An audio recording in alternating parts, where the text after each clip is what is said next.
Сәлем достар, бүгін біз сіздермен зебра пирогын дайындайтын боламыз. Видеоны көрмес бұрын каналыма тіркеліп, қоңырау батырмасын басып қойыңыздар. Пирог өте дәмді болып шығады, жұмсақ, міндетті түрде жасап көріңіздер. Осы рецептпен жасасаңыздар өкінбейсіздер.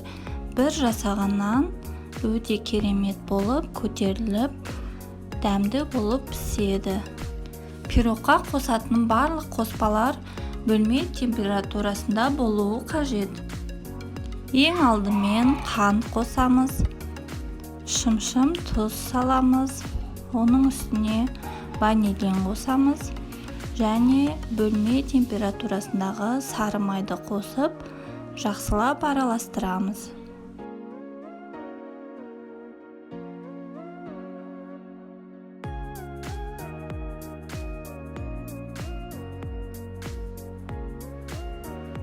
Енді 3 жұмыртқамызды шетінен бір-бірден салып, араластырып, жақсылап миксерлейміз. Ең бірінші бір жұмыртқаны салып араластырып аламыз. Одан кейін екінші жұмыртқаны салып араластырамыз. Солай 3 жұмыртқаны жақсылап миксермен араластырасыздар.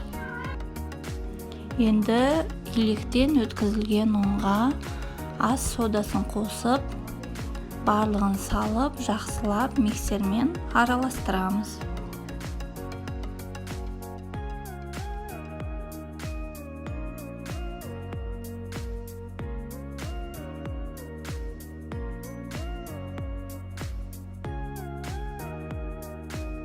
Енді бөлме температурасындағы айранды жартысын қосып, жақсылап араластырамыз.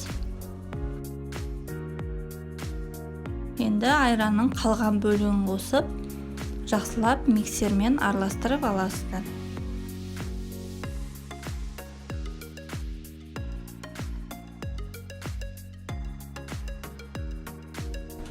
Пирогтың қамырын 2-ге бөліп аламыз.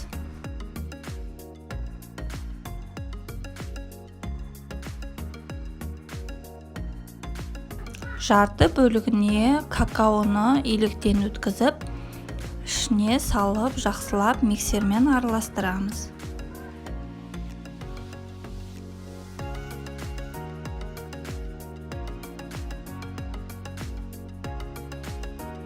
Енді 24 сантиметрлік формаға пергамент қағазын саламыз, асты жабысып қалмас үшін. Енді қасықпен бірінші ағын 2 үлкен қасық саламыз. Оның үстіне какао қосылған бөлігін 2 саламыз. Солай оның үстіне тағы ағын қосып, солай кезек-кезек барлығын салып шығасыздар.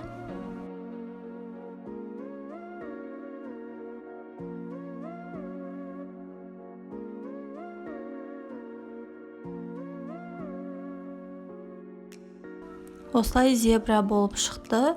Енді ағаш таяқшамен осылай көрсетілгендей видеода жасап шығасыздар. Өте әдемі болып көрінеді. Әдемі болып шығады. Духовкада 180 градуста 25 минуттай пісіреміз. Міне біздің пирогымыз пісіп шықты. Шетін осылай формадан шешіп аламыз. Суытып қоясыздар. Міне біздің пирогымыз суыды, өте керемет болып шықты. Міндетті түрде жасап көріңіздер. Осы рецепт маған өте ұнады. Видеоны соңына дейін көргендеріңізге рахмет. Каналыма тіркеліп, лайк басып, пікір қалдыруды ұмытпаңыздар. Келесі менен қандай рецепт күтесіздер? Пікірге міндетті түрде жазып кетіңіздер.